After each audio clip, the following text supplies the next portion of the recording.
This is 365 Sports, powered by Sikkim365.com. Welcome to the Triple Option. Here's your host, Paul Catalina. Welcome into the Triple Option. Paul Catalina, Royden Ogletree with you here. It is spelled right. Yes, it is. I'm glad that it is. And Royden, we have an unbelievable slate of games this week. Last week turned out to have some really good games, but they weren't top 25 matchups. You know, some near upsets, some big time upsets, and then others that, you know, just turned out to be good games, like Colorado and Colorado State. I was going to say, really like Kansas State, Missouri would disagree with you about, not good games. But I mean, as far as going into the week. Iowa State, baby. Yeah, like that was the slate of games we had going in. Sometimes you shouldn't judge a book by its cover, right? Yeah.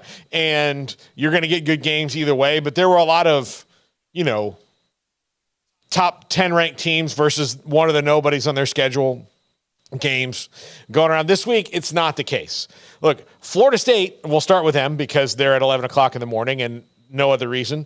But look, everything about their comeback to national prominence hinges on this game. If Mike Norvell cannot beat Clemson, and this Clemson team in particular, then it's another, like, not to say that they won't come back and win the ACC somehow, but if they lose this game to Clemson again, then all of this has been smoke and mirrors. Well, what's been the record for that? I mean, I think they're like 0 for the last 6 or 7 really against them. Yeah, I think the last time they won was first time that Clemson has been unranked playing this game in like the last in the Yes. Yeah. Florida State had its struggles with Boston College. Look, there's two things that game could be. Looking ahead to Clemson, and it got to be a trap game, or it's who they really are. So they have to prove that that was a trap game, that they escaped and beat Clemson, or it's all for naught. Bottom line. Clemson now unranked, falling out after, wins against Charleston, the bad loss against Duke, wins against Charleston Southern, and wins against FAU. Their offense has, quote-unquote, figured it out. 48 points, 66 points against Charleston, whatever that is. I think Cade Klubnik is going to have a little bit harder time throwing the ball around against Florida State. You would hope. But, yeah, I didn't see much in the way of that Boston College game that, like, gave me a huge hope for Florida State. I don't know. I think it may be a little bit closer than what I'm anticipating, but also I could just see a world where Clemson is bad. Yeah. Look, I don't know. I think FSU is putting. I mean, they're honestly. And look, most of the times I say don't put all your eggs in one basket, but this is the basket. Like, beating Clemson is the goal. Look, then you can move. Like, once they get past this, then you can put every other thing individually. But this coming is down Clemson, then Virginia Tech, Syracuse, and then the next ranked game is Duke. Yeah, technically on this, if Duke continues to stay ranked. But look, to be the best, you have to beat the best, and not for nothing, Clemson has been the best. Yeah, So as a Florida State alum, like, this is it. Like, is there a lot of anxiety riding absolutely. within the fan base? Absolutely. You've got to get this one. You've got to slay this dragon that you haven't been able to in 7-8 years, whatever it's been, since the last time they beat. I think they haven't beaten them since Jameis left. So really, yeah. So it's been a while. Looking around, like, there's some games unranked that are going to be interesting to me. Auburn versus Texas A&M, to me, I think is pretty interesting because it'll show you how quickly Hugh Freeze has adjusted things, and Auburn has not looked like a Hugh Freeze coach team yet because, again, it's his first year. Mm-hmm. And this is the first SEC game for A&M now. And let's see how that Bobby Petrino offense operates in the SEC. Auburn is playing better than I thought they were going to under, the first-year head coach and having to do the turnaround from the complete mess that they were the past few years, where they just look kind of like a fake team. They were just running out there, and even given the talent that they can recruit, A&M. Granted, I didn't watch this past weekend's game, but stumbled a little bit a couple weeks ago. I don't know. Like I don't know how to put my finger on A&M. They looked better. They look like they actually know how to like have some semblance of an offense now. But they're better on offense and worse on defense. Yeah. So they fixed one thing. I also don't know how to judge Miami at this point either. I would tell you Miami's pretty good. Yeah. They've got fast. They're pretty good. And all right, so now we get into like the real meat of things. Oregon and Colorado, which will obviously be the most hype game of the week. What? Why? And this is Deion Sanders' first major test. Yeah. I don't know. I would call it the major, but like this is the major opponent. And I'm not trying to take TCU out of that, but the TCU team that he was playing was not the Max Duggan team. It was a different team altogether. So preseason rankings are fake and made up. Yeah. So, but this on the road in conference. So I'll call it a second major test. TCU was the first one, but this one ratchets up because he was playing Chandler Morris that first time, and now he's playing Bo Nix. And who has all of a sudden turned into a real quarterback? Well, yeah. After like 8 years in college. Yeah. Bo Nix is good, man. We're going to talk about the Pac-12 quarterbacks in the next segment, who all of a sudden just have 18 guys with 1,000 yards and 12 touchdowns, it seems like. Yep. But Bo Nix, I mean, the Heisman campaign started early for him when they were putting his on a building. Yeah, putting his whole I was going to say visage on a building, but like he looks good. Can Colorado run the ball? That's the question. And they're going to have to against I don't know if they Oregon. can actually They're run going to the have ball. to. They have Edwards has 136 yards on 25 carries and a touchdown. Shadur Sanders, for as awesome as he is, and he had to be in that game against Colorado State, he's all of their offense, basically. Well, look, and he's not trying to run the ball. He can. I mean, he's shown that he could, he might have to. Yeah, but he might have to. That's going to be the interesting thing here. And the hype train's going to roll into Oregon, and we'll see. But I do wonder, what the slide is going to be. Is going to be Dan Lanning's comment about Colorado leaving for the Big 12. When's the last time that 10 days later, his team left too. Dan Lanning, and I think it was Shahan on Twitter that said this. He's the only one that actually slighted Deion Sanders, more or less. I think predictions versus actual slight have kind of gotten muddied down. I don't want to be the one that wades into those waters. But I think Dan Lanning literally came out and said what has Colorado ever done for the Pac-12? Yeah, and was an actual slight. Yeah, but I mean he's not wrong. It had nothing to do with Deion. Deion wasn't there when all that stuff was going on. No, exactly. Yeah.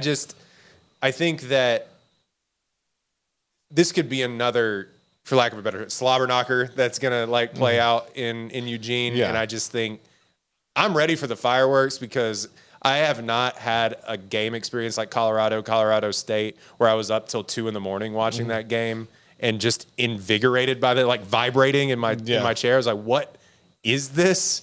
So hopefully if they can just reproduce that I'm in for whatever it is. Yeah, absolutely. Okay. UCLA against Utah is a really good game. I think, are we going to see Cam Rising this week? Do we believe we're going to see Cam Rising? Is this where you make your debut? The thing is, the coach will just lie to you. He doesn't care. So, he doesn't care. And he's trying to make the team prepare for Cam Rising and not the other quarterbacks that he has. Johnson, I think, is probably the best bet. Look, you have Johnson, who would be the backup, and then you have a true freshman, DJ Moore, at UCLA, who's played well, but first real test for the Bruins so far this year. And Utah has already played, Florida, who just had a big win. They played on the road at Baylor, which turned out to be a test, a game that came right down to the very, very, very end of the game, even though Baylor's had their struggles. So if Cam Rising is ready to be back with his big, gigantic robot knee brace, we'll see how that goes. First game out against a good team. That one's really good. Well, I think just a quick point about that game. That defense is for real, and it's kind of gross how awesome they are. Especially their front seven is really, really good. But I think Cam Rising changes the ceiling of that or even raises the floor of that team exponentially. Yeah. UCLA, like you said, they played San Diego State, NC Central, but they had a little struggle with Coastal Carolina in the first week. I'm interested to see, like, can Chip Kelly, like, rise to the occasion of that? Like, when's the last huge game Chip Kelly has coached? But I think, if Cam Rising plays, that changes the trajectory of that. It's not that deep to say, but I think, One we'll talk about in the third segment because of some extracurriculars from Lane Kiffin. But Ole Miss and Alabama, this is the first of games of 6 or 7 in a row where Alabama will not have definitively the best quarterback on the field.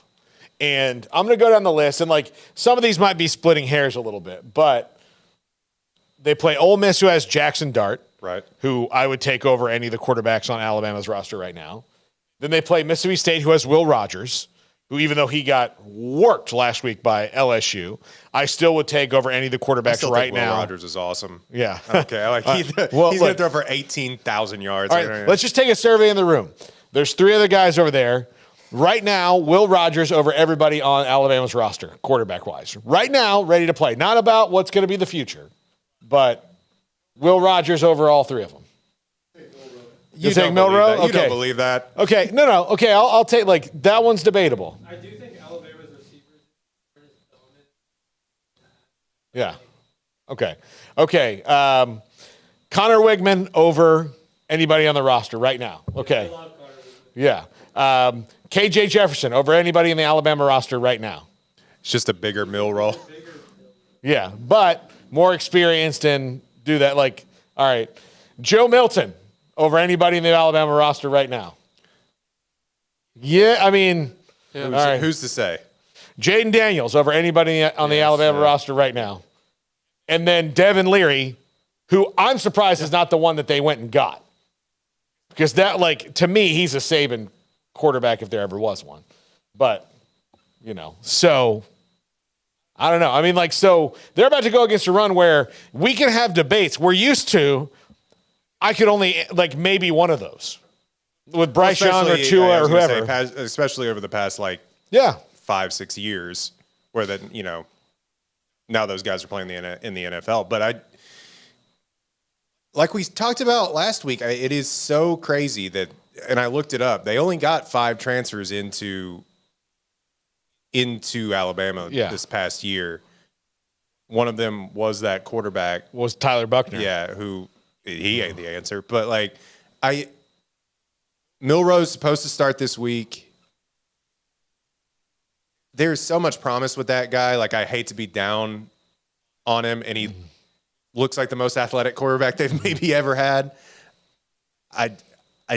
It just is so. It needs to be so much better than what is currently on film. So it's not that deep to say, but I'm just like, Now, would it surprise me to see Alabama figure it out? No. But right now, Ole Miss might be better. Well, again, I will bury Nick Saban like when I see it, when I'm at the funeral. You know what I mean? Exactly. No, but again, right now, like in the present, like not what Alabama's going to be later on, what they can figure out through this. Right now, they're in a world of hurt, and they don't know what they can do on offense. They have no idea. I kind of want to save it for later. What they're actually doing, and what the mind games that Lane Kiffin is quote unquote playing. But you got to do everything you can. Best game of the week, honestly, might be Oregon State and Washington State. The battle of the leftovers, the left behinds. I'm glad this is playing in prime time. Yeah. Because this used to be a game, this would be a game that you would come from all the other games and be like, oh, sick, Oregon State and Washington State is still on right now. Yeah. It goes until like 1 a.m. They're just running over each other.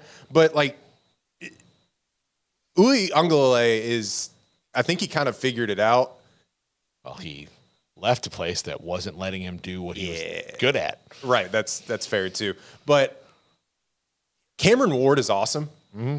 And he's been awesome for them, just quietly been awesome for Washington State. Now, they haven't been as, like, great since, rest in peace, Mike Leach left. But, like, right now, I mean, what they did to Wisconsin. Right now, they're really, really good. Yeah. And they've kind of rebounded since he's left. But, like, Cameron Ward, coming from, like, UIW, I think.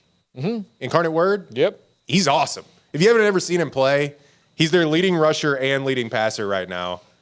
Yeah, he's really good. I think the Heisman hype should, if they keep winning, give it to him because he's really spectacular to watch. The only thing that's different about him and Bo Nix is in Nike country? At Nike country, and he's in Pullman, and Cameron Ward's in Pullman, Washington. Yeah, 3-0 versus 3-0.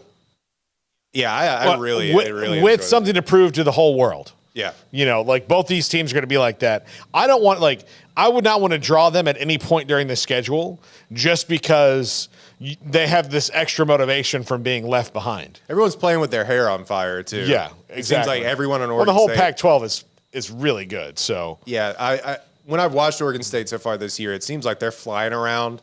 I haven't watched much of Washington State, but I just know that Cameron Ward can sling it.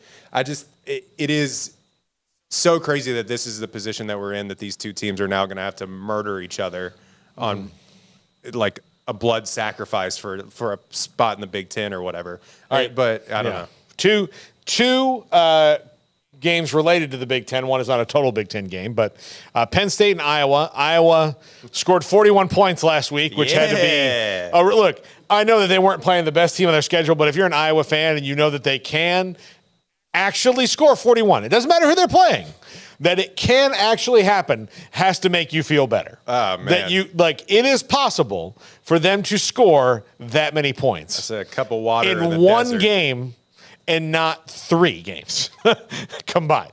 That has to make you feel a little bit better. Cup of water in the desert tastes like a Scotch whiskey, I tell you what. Yeah, exactly. And you got, Penn State I think is really good, and this might be one of the better teams that James Franklin has had. Yeah. And I will tie that into the next game we talk about next, because the next game might be kind of a flip of who might be nationally relevant this year. But Penn State and Iowa will be this is the first real test for Penn State. No offense, West Virginia, but you weren't.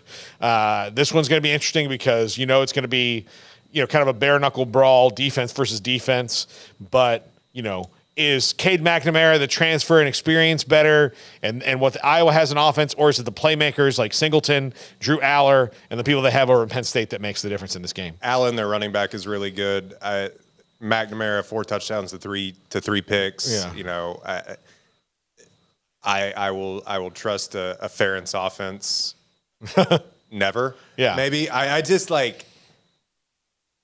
it's so bad to watch, man. And I get it. Yeah, they scored 41 points. They're trying more things now.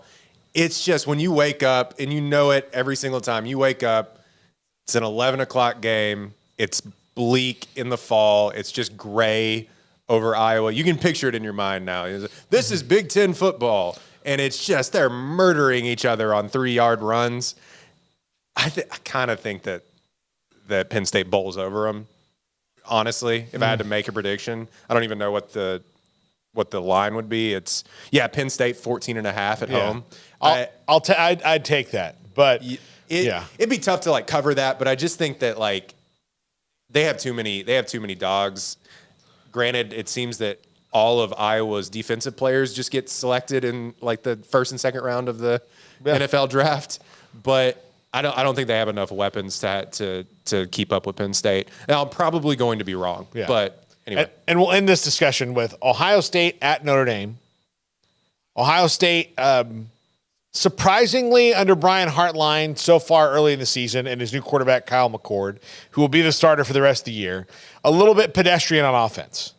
And except for they scored, 80 points against Western Kentucky last week? Yeah, but let's throw, and look, that's fine. Throw it out the window. But I'm going to throw that one, I'm going to, there's a lot you throw out the window. If we have to throw Clemson's 2 good offensive performance out the window, we have to throw that one in the same logic. So let's throw out the guarantee game, the paycheck game out. Yeah. And see what they've done in the non-paycheck games. And they struggled against Indiana early in the year to put points on the board. So 35 only against Youngstown State. Yeah. So I say it's pedestrian by Ohio State standards. Let's say that, because this has been Ryan Day's an offensive guy. Brian Hartline will be a head coach next year. I promise you that, somewhere.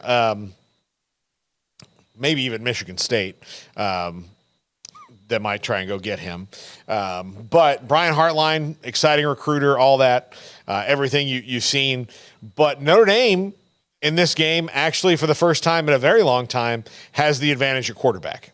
In that Sam Hartman's the better quarterback in this game right now. He looks good, man. He's a really good player. Like, people around the country may not know a lot about Sam Hartman before he showed up at Notre Dame because he was just the most ridiculously talented player on a Wake Forest team that was really good.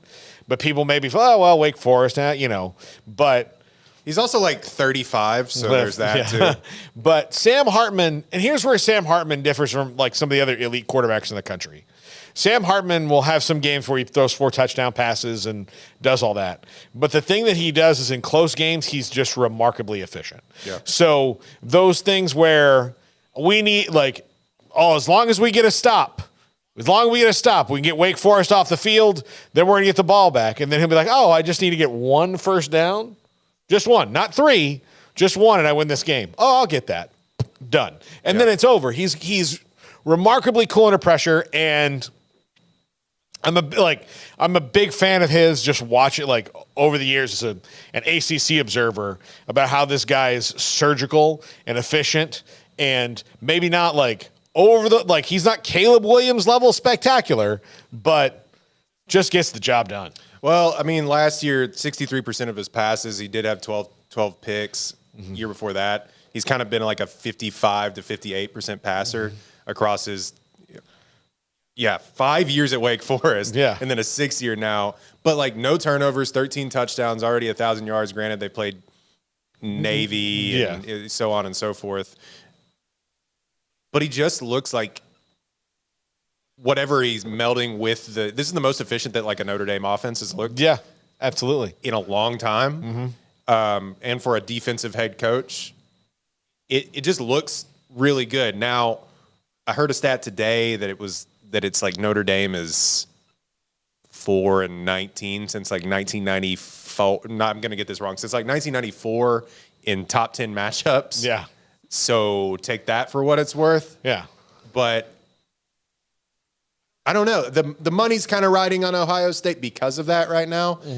But yeah, they do have the quarterback win, which is something that you cannot say ever, maybe. So it's weird. So you look at the skill positions, Notre Dame's relying on a lot of really young guys, true freshmen, to make big plays for them. Guy from Austin, Westlake? Yeah, absolutely. So they've got all those, and then you look across the way, and you've got Marvin Harrison Jr. And I don't have to list the others that are all really good.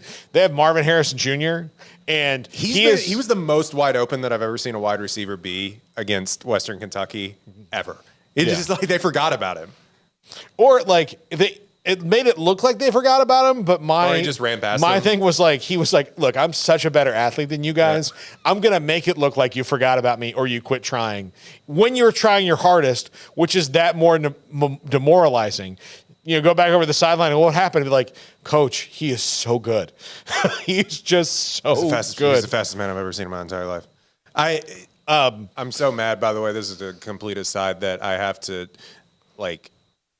the Texans traded away their first round pick, and so now they just they can't get Marvin Harrison with CJ Stroud again. That's completely Anyway. Well, maybe. I mean, if he goes down. If the Browns. If he falls down to that pick. Yeah, sure. Or if the Browns really stink, but it doesn't. I think that they've proven they're going to be exactly in the middle. Yeah. But so on that, I will say this about Marvin Harrison Jr. I'll give you just a story.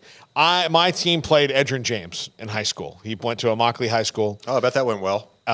Actually, we did okay against him when we the varsity beat him in the regular season. But it was my sophomore year. They play spring jamborees in Florida, which you play one half against one team and one half against another team, all at one spot, and it's fun. It's fine.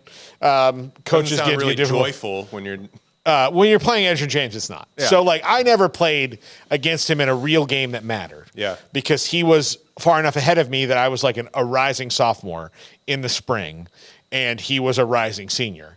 But I was in there, and he ran through me one time, and it hurt so bad. And then he ran around the end and we had a pretty good linebacker, and ran around the end and scored a touchdown, and came over the sideline. And I wasn't in at this point. I was just standing right there next to the coach. I was scared. And I know it was funny. The coach goes to our linebacker, goes, look, you got to like trying to tell him, like, look, when he takes that corner, you got to go. And he just yells out, F, he's good, coach. It's good. It's going to bleeping Miami. Like that was what he said. So like Marvin Harrison was that for like the Western Kentucky coach was like, all right, what are we doing here? And they're like, okay, first of all, his father is one of the greatest receivers of all time. Right. I don't know if we remember that. My dad sells insurance.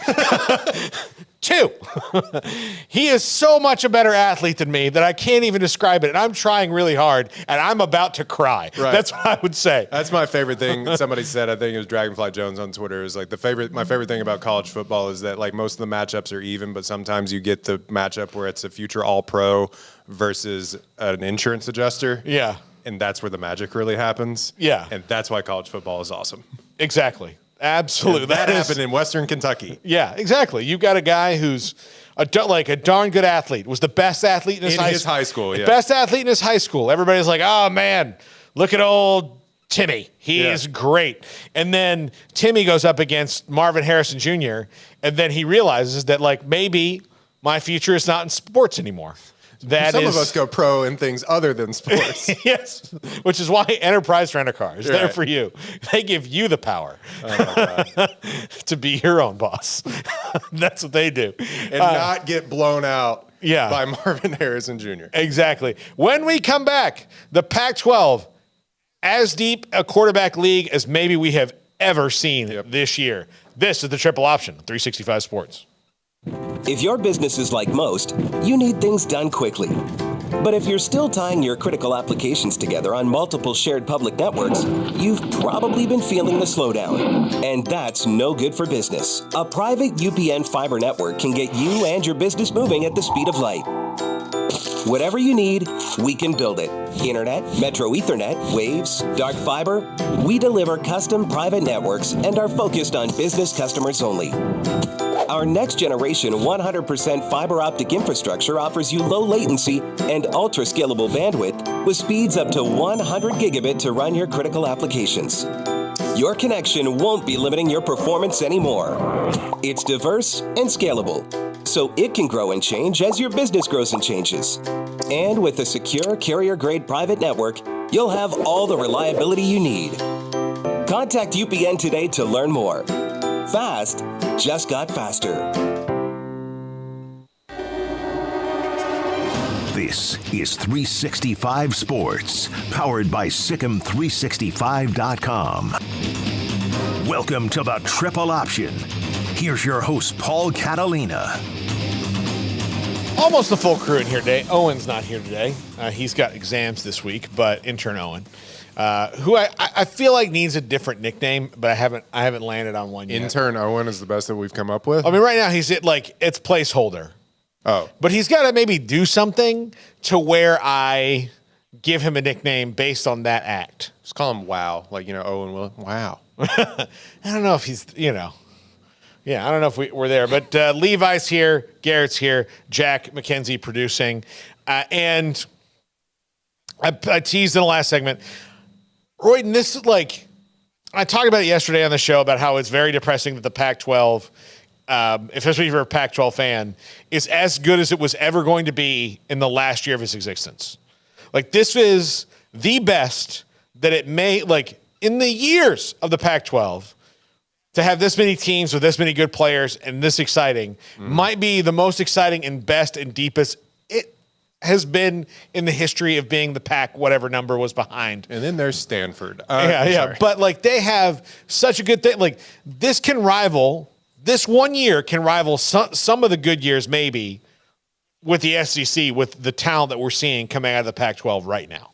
And look, Caleb, and I'll just hone in on the quarterbacks because it's easier to talk about as opposed to like going out on all the skill position guys too, and everybody else. But when you've got a conference that it alone has Caleb Williams, Bo Nix, Cam Rising, who hasn't even played yet, Shadur Sanders, DJ Uiagalelei, Cameron Ward, even though he's injured, I'm going to say Jaden Rashada, one of the most anticipated prospects in the country at Arizona State coming up, even though he's not playing right now. And DJ Moore, the number one quarterback prospect in the country from last year. So 2 of the top 5 quarterbacks in the country as true freshmen are starting in your league and exciting. And I've named 8 schools, and I've left out, Stanford and Cal, obviously. And who have I? Did you say Penix from? Michael. I'm sorry. My apologies to the guy who may have played better than all of them so far to this point in the season. Leading passer in the country. Yeah, Michael Penix Jr. at Washington. Jaden Delora's an okay player at Arizona. I know that they like him all over a little bit. Yeah, but you're talking about a really, really amazingly deep league. 2 of the two top passers for yards in the country are Michael Penix and Shedeur Sanders. Yeah.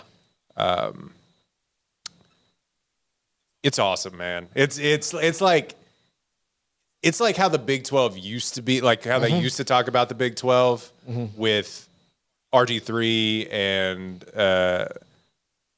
now I'm sorry, he's playing for Seattle. Geno Smith, sorry. And how they used to throw the ball all around. That is now transitioned out to the West Coast. Why all of the awesome quarterbacks seem to be in that conference. I guess maybe people want to live in California, actually. But I think it's so weird. It's like it would be like, if like the Roman Empire was like the very best it's ever been right before it collapsed. Yeah. I don't know. No, that's a good look. Look, the reason the Roman Empire collapsed was because Caesar wasn't there anymore, right? It was long past him. Here, this is somehow you broke it before the best year. Yeah. And it is such a weird thing, but they've got, and it's weird because of the way that everything's changed in college football. Most of the schools all those guys I've listed are transfers for the most part. Right. Cam Rising transfer from Texas. DJU transfer from Clemson. Bo Nix transfer from Auburn because even though he's a Nix and a legacy at Auburn, left. Wanted to go somewhere where he could, actually play quarterback. Yeah, learn. Follow a coordinator because it was chaotic for him at Auburn. Caleb Williams followed Lincoln Riley from Oklahoma. They were a package deal. The scary thing about the Caleb Williams thing is that they haven't really even unleashed him this year that much, and he still has 12 touchdowns, only 800 yards. It's going to be something when they fully have to be in a game and be engaged. What he's going to be able to the stats that he's going to be able to put up. Yeah, I think for him it's a lot of everybody. I'm going to the NFL in 2 weeks, so. Yeah. Whatever. But I forgot to say Cam Moore's from Incarnate Word. Right. So all these things happen. They have these new coaches that all kind of came at once in the Pac-12. Dion, Lincoln Riley, Dan Lanning, Jake Dykert, and Nick Rolovich was still kind of the new coach there anyway, but Jake Dykert, all the coaches seemingly are fairly new coaches. Throughout the league, save for Kyle Whittingham, but Kyle Whittingham, even as old and grizzled as he was, is still has embraced the transfer portal. Went and got 2 of his best players are transfers from Texas, and Jaquindon Jackson, who's played through being banged up all year, and Cam Rising, who, ironically enough, if you think back to how good Cam Rising has been at Utah and what Texas has been lacking over the years, Cam Rising was kind of exactly what they needed. A guy that just a game man. Well, he's not. He's more than a game manager. That feels reductive, but somebody to push the ball down the field a little bit. Just a gritty leader, no nonsense kind of a dude, right? Right. Which I think they if they would have had that guy. And all of a sudden, he's been at Utah for 5 years, it feels like. But exactly. Anyway. So I'm surprised he and Herman didn't work out because of the way he plays. Yeah. But, Sam Ellinger was the best Herman quarterback that you could possibly imagine because he can take the punishment of, I only know one play, and it's quarterback. That's Tom Herman's offense. Run football left, run football right. And B. John Robinson's like, hey, I'm here, right? And he's like, you know what? You wait your turn. Calm down. You'll get like 10 carries with Atlanta. Have you seen the big dumb galoot we've got playing quarterback? And I say that with love because I really, Sam Ehlinger's a really great guy. But like, you seen this guy? He's a tank. Aren't you having fun doing this? Like, I mean, yeah, I guess, but like, I could help. I'm really, really good. I don't know if you remember that. I mean, you brought me here. Yeah. So it is kind of like watching the Atlanta offense in the NFL where Arthur Smith just doesn't use his best players. Well, he's trying like I will give this. He's got like a lot of good young talent on that team. Yeah. And he's trying to figure out how to spread it around. Anyway, that's neither here nor there. But yeah, all these people have migrated west, like the Oregon Trail, and the Gold Rush, whatever you want to say, right. Over there in the transfer portal. The Gold Rush is probably a more apropos. As long as it's not the Donner Party, we'll be okay. Yeah, well, that might be Stanford and Cal.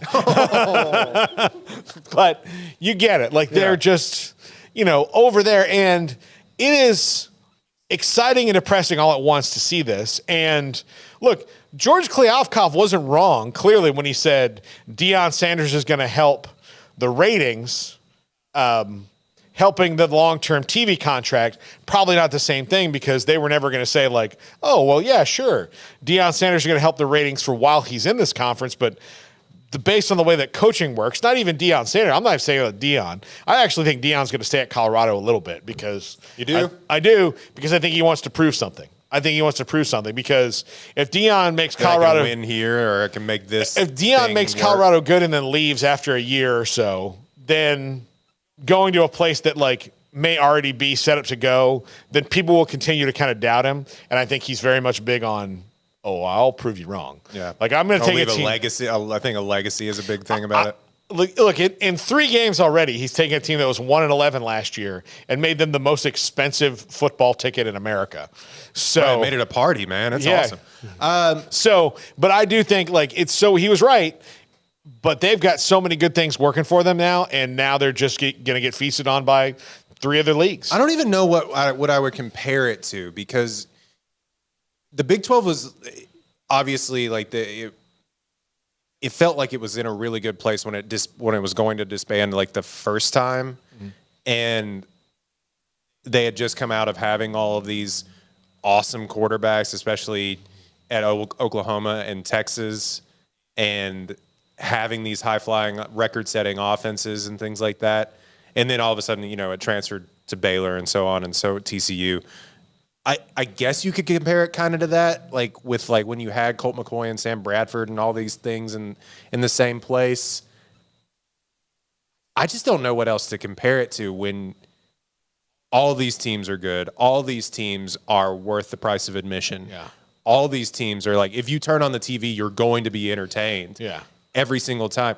There was no reason, like I was saying last segment, there was no reason that I should have been entertained by Colorado State for that long, but I was, and it's because people are flying all over the field, and they're throwing bombs and like it's just and haymakers, and it's fun football to watch. But I don't even know what I would compare. I haven't seen anything like it in my 25 years of watching football to necessarily compare it to like when the the USFL like disbanded for the first time or something like that. It is, and look, they I do think, like, if you want to see why the SEC's down a little bit, just look west and see that, like, there's a lot of guys who are in that league that went, and transferred out of it. So is it like the NFL where there's only like a certain amount of quarterbacks that are actually good? Because I don't think that's the same case with college football. Well, college it's a little bit easier to succeed when you don't have, Patrick Mahomes, right? Right. So, and sometimes you can't succeed with Patrick. Yeah, Mahomes. exactly. Yeah. So, but because you can build so many other things around it. Nick Saban proved it before he started getting the guys who are like the A++ guys. He had, those guys who could drive the bus really well. And then there have been other guys who have elevated their teams to enough that like couldn't like Matthew Stafford at Georgia elevated that team for sure, and they were good around him. But Georgia got really good when Stetson Bennett was a true kind of underdog story, but everybody around Stetson Bennett was just electric. So Well, the zenith of it is Joe Burrow at LSU. Yeah. Obviously, like that's for my money, probably the first or second best team in college football history. Definitely like second to Miami. Yeah, probably. and look, here's the thing: the worst player on that team Quarterback. was Ken Dorsey. Yeah. Who, if you see him, he's the Bills' offensive coordinator now. And if you look in there and you see Ken Dorsey, at no point would you be like, oh, that guy was the quarterback of the greatest college football team ever.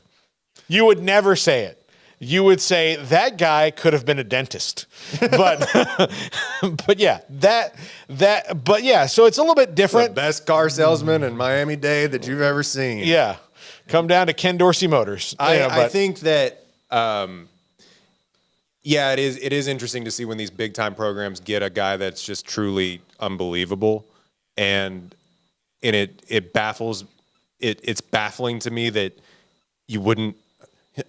It's simple to say always go get the best quarterback.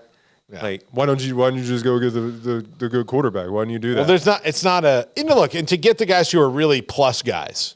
Who are life-changing dudes is tough. Yeah. You know, Caleb Williams loved Lincoln Riley and was going to go wherever Lincoln Riley went. Like, I wonder if Lincoln Riley was just was the offensive coordinator at Oklahoma and then left to go be the, head coach at a place that's far down USC. Like, he went to Memphis because that was his first head coaching opportunity. Caleb Williams just liked him so much, would he even gone there? But, I don't know. I think branding and things has to do a lot with it. I do think that we're going to see, and we talked about it incessantly last week, but I think like the move is probably going to be, all right, we need some dudes that just know how to play football already. Mm-hmm. Yeah. Like can we just get a dude in here that's like played football for 3 or 4 years that we know is good? Absolutely. Like we're seeing in Notre Dame currently. Yeah. And I think that's probably going to be the move. And I think it's really worked out for Washington, especially because Penix was good last year.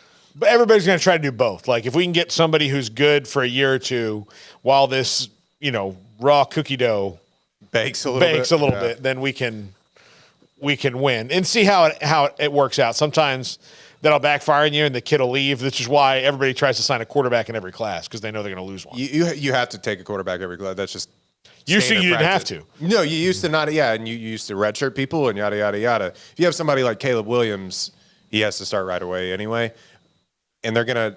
And he didn't. No, and he didn't. He had to be a hero against Texas. I don't turn the whole necessarily- university against Spencer Rattler. I don't necessarily know what the answer is truly because if you have the talent already, say like you're in a position like Utah is, you need a person like Cam Rising to, like I said, raise the floor, raise the ceiling of what that team is supposed to be already. And you have the talent around that we can mess around and like get somewhere if we have a true leader. Those guys that they have right now are not ready to play. Yeah. You could see as much against Baylor. Now Baylor spit the bit and let them make plays against them. Anyway, you have a team like Washington who has all this like high flying talent around it. Having a guy like Michael Penix Jr. to like facilitate that is only going to raise the ceiling of that team. I don't know what the answer is as far as then bringing in the next guy. Is my kind of concern there. Let me ask USC, doesn't have that much of a problem because they're like, let's just go get the other 5-star and they have quarterback. Malachi Nelson who's probably going to start for them next year. So let's just go get the other 5-star quarterback and not worry about it. I think he's like, if this guy keeps getting the number one overall pick are my quarterbacks, says Lincoln Riley. There was a better way to phrase that I didn't say, but all my quarterbacks that come here are number one overall picks. So more people are willing to wait for Lincoln Riley. All these other schools, I don't know what the answer is. Exactly. Well, they're going to have to just find it when they do. And all right, let me ask you this last question. The Pac-12 either has a chance to get 2 teams in the playoff this year, in my opinion, because they have a lot of really good teams, or they have a chance to beat each other up enough to where they wind up out of it, and they're like, well, damn it. This was a really good year, and this is why you have a 12-team playoff. What is more likely to happen? Yeah. I'll believe that 2 SEC teams won't get into the... Okay, who's the second SEC team today? Today? Today, the second SEC team getting in. also bad. I guess Ole Miss. Like, I don't know. Okay. No. So yeah, it's Georgia. It's actually right now sitting more likely that 2 ACC teams would get in than 2 SEC teams. I think the more likely thing to happen is that these teams, like we've seen over the Big 12 too, are going to cannibalize each other because like there's so much parity with how good these offenses are that somebody's going to get got down the road. Like Washington State could beat USC or whatever. And I think that's more likely to happen than two teams run the table. And this is like Colorado. Like I already thought this might happen anyway, and now Colorado's thrown a thicker wrench in this machine. Right.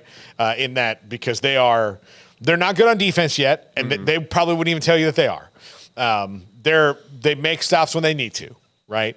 But we've seen those teams throw a wrench in things. Well, yeah. So like right now, can score 65 points. Yeah, they can score with anybody. Yeah. So if you can't stop them, and you have to get in, if you're starting to put up basketball scores, then it's anybody's game. All right, when we come back, Lane Kiffin mind games. Will they work? Probably not, but we'll see. This is the triple option on 365 Sports. If your business is like most, you need things done quickly. But if you're still tying your critical applications together on multiple shared public networks, you've probably been feeling the slowdown. And that's no good for business. A private UPN fiber network can get you and your business moving at the speed of light. Whatever you need, we can build it. Internet, Metro Ethernet, Waves, dark fiber. We deliver custom private networks and are focused on business customers only. Our next generation 100% fiber optic infrastructure offers you low latency and ultra scalable bandwidth with speeds up to 100 gigabit to run your critical applications. Your connection won't be limiting your performance anymore. It's diverse and scalable, so it can grow and change as your business grows and changes. And with a secure carrier-grade private network, you'll have all the reliability you need. Contact UPN today to learn more. Fast just got faster. This is 365 Sports, powered by Sikkim365.com. Welcome to the Triple Option. Here's your host, Paul Catalina.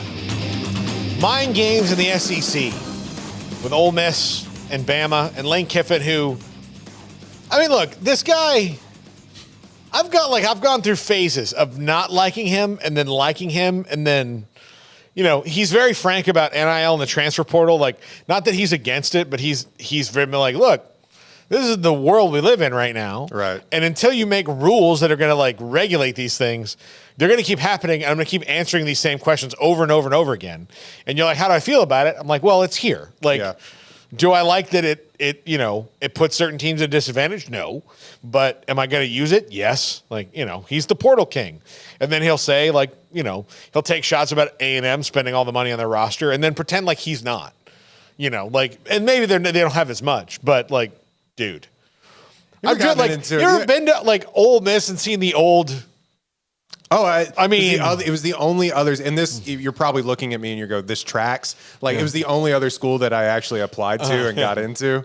And I was just like, I applied to 2 schools and I got into, and I was like, I guess I'll choose between one of these 2. Wow. And we went into Ole Miss and I was like, oh, I get it. Yeah. I get it. So, but yes, they're not as big a school, obviously, as A&M, and, Mississippi's not as big a state as Texas. So, again, I get what he's saying, but to pretend I am poor. Help me, I'm poor. They aren't out there having, their tailgates aren't debutante balls. Yeah. What are we talking about? Yeah. That to me was the weird thing. You say those things oh, look, they've got all this money and look at me. I'm here shopping at Dollar Tree, Right. I'm like, okay, buddy. Let's not go that far. He does the thing on Twitter. He does the thing. It would be different if he was just a normal everyday troll on Twitter like the rest of us. But he does the thing is when you get in an argument with somebody on Twitter and they just either delete the tweet or just straight up be like, oh, that's not what I said. Yeah. He does that, but in real life. Yes. Yeah. And I kind of think it's kind of awesome. Yeah. I don't have any rhyme or reason to it, and I don't think he does either. Yeah. But it's somebody who's a great football mind and for all intents and purposes, a pretty good football coach now that he kind of figured it out. And we haven't even said what he's done yet. Right, but go ahead. This week he's commenting that he thinks Alabama's defensive backs coach is calling the defensive plays and not Kevin Steele. And then Nick Saban's had to say, no, Kevin Steele's still the defensive coordinator. And Lane Kiffin knows the inner workings because he was in the Coach Saban rehabilitation program. School of coaches that want to learn how to coach good again and do stuff good also. Yeah, like he was absolutely in that. He was in that school. He's one of the most successful versions of it. Yeah, guys who've come out of it. Him and Bill O'Brien, baby. Yeah. Sark's about to be the most successful one. Right. And there's two versions. There's the guys who have crashed and burned and then come back to Nick Saban. And then there's the guys he brought up, like Jimbo Fisher won a national championship, Kirby Smarts won 2 national championships, and those guys that were just his assistants that grew up through the ranks. But then there's like like Jimbo could wind up back in it. No, again, if he doesn't get it right. Broke. Yeah. But I got more money than you. I don't need this. But Kiffin, said these things, and these are little mind games, and I'm wondering if he's doing them because he is probably supremely confident based on what he's seen out of Alabama the last 2 weeks. Now, they beat USF, but they got 2 almost accidental touchdowns that led them to win that game. It wasn't good, was it? It was 17-3. Yeah. So, yeah. I mean, or 6, whatever it was, but yeah. Ole Miss had a bigger struggle with Tulane, who was actually good, and I really love that program, than I think they care to admit. Yeah. I'll believe Ole Miss can get over the hump when they actually do. Yeah.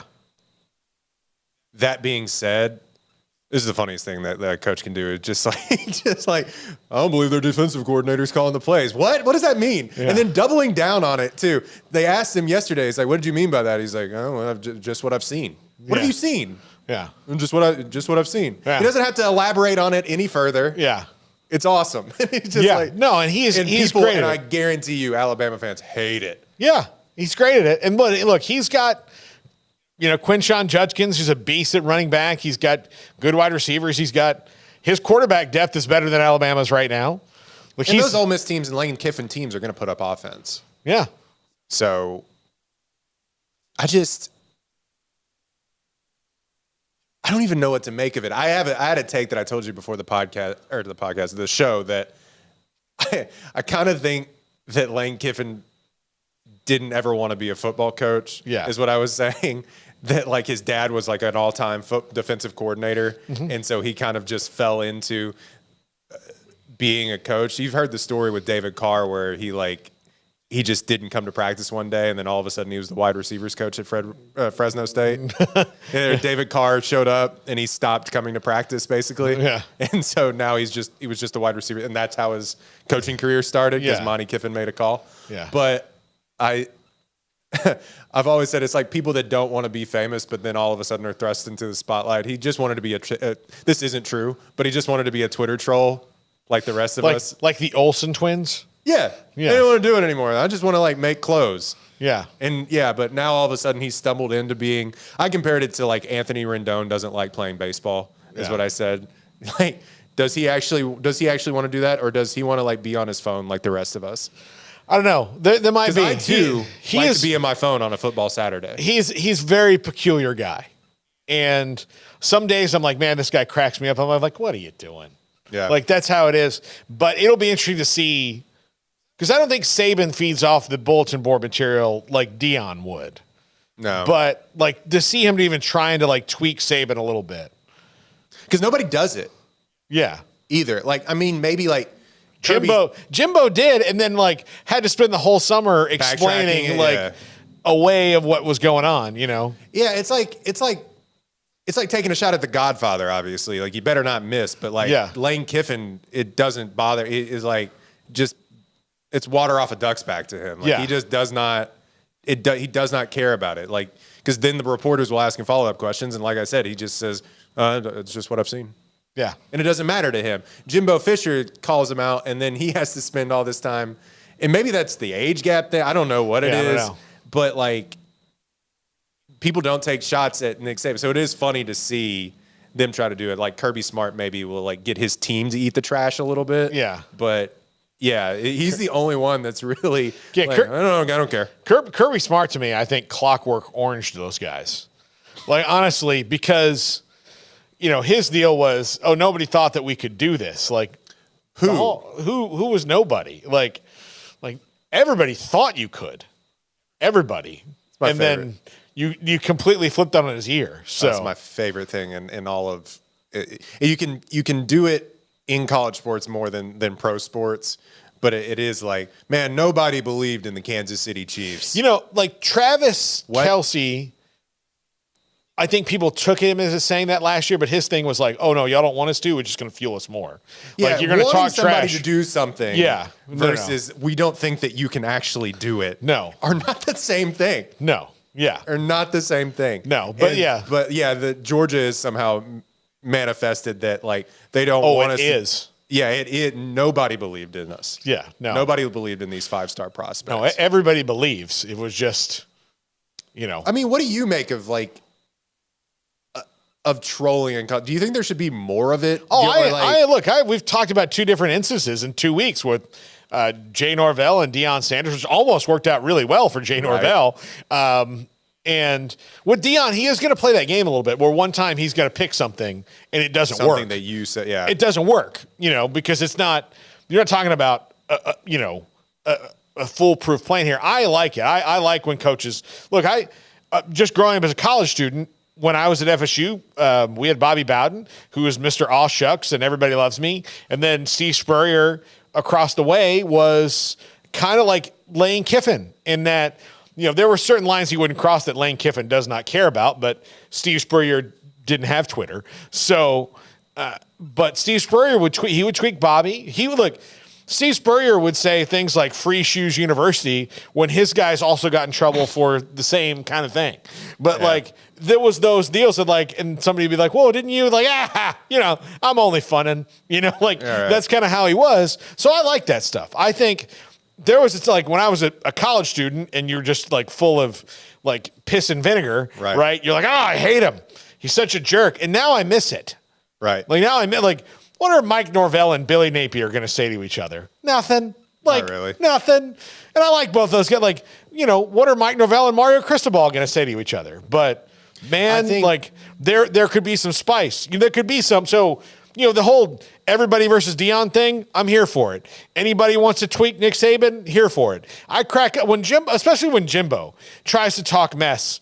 You're like, oh, buddy, you're not good at this. You're not good. Like sometimes, and you say like Jimbo said things that were probably true because he was on that staff and knows. Right. But like sometimes you don't say the true thing. You say like the almost true thing just to make him react. As where Jimbo reacted to something that he knew Nick Saban was doing, and instead of going, look, man, it's legal. Shut up. Like, nothing I'm doing is against the rules.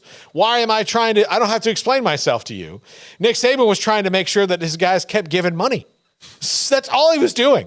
It was talking to a room full of people who loved him, who wanted to give him money, and he was telling them why you should give me more than you'd plan. Like you walked in thinking you were going to give me $100,000. I'm going to convince you to give me $250 because I'm going to create some panic in you. That's the thing. I don't know. I'm here for it all. More tithe than they ever have. I think that we're a little I don't want to get too deep in the weeds and we're running out of time, but I think we're a little Twitter poisoned by if somebody says something, it is all of a sudden the biggest slight that has ever been slight. And it's to these coaches, I think kind of see on the outside of it where it's I'm just giving a little spice to it, and it isn't as big of a deal as people online think that it is. Yeah. To them, I think in those coaching circles. Absolutely. All right. We are done. Thank you to Royden. We'll see you next week. Also, got to promote. Next week, Jack and I will be in Orlando Thursday and Friday. I'll be there Friday. You're going to be there Friday? I will be there Friday. Well, come hang out with us. All right. We're going to be at Bounce House Social on Friday.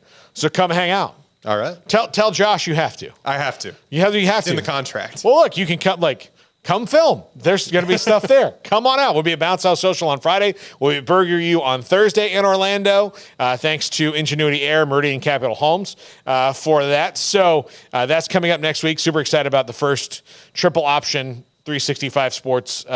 This is our first road trip without everybody. This is us. So yeah, I mean, I don't know if you can trust us. I haven't so far. I don't know. I just show up. You've seen me on the road. I'm not to be trusted. All right. That's going to do it for us. Main show at 365 Sports at 3 o'clock. See you then, everybody. If your business is like most, you need things done quickly. But if you're still tying your critical applications together on multiple shared public networks, you've probably been feeling the slowdown. And that's no good for business. A private UPN fiber network can get you and your business moving at the speed of light. Whatever you need, we can build it. Internet, Metro Ethernet, Waves, dark fiber. We deliver custom private networks and are focused on business customers only.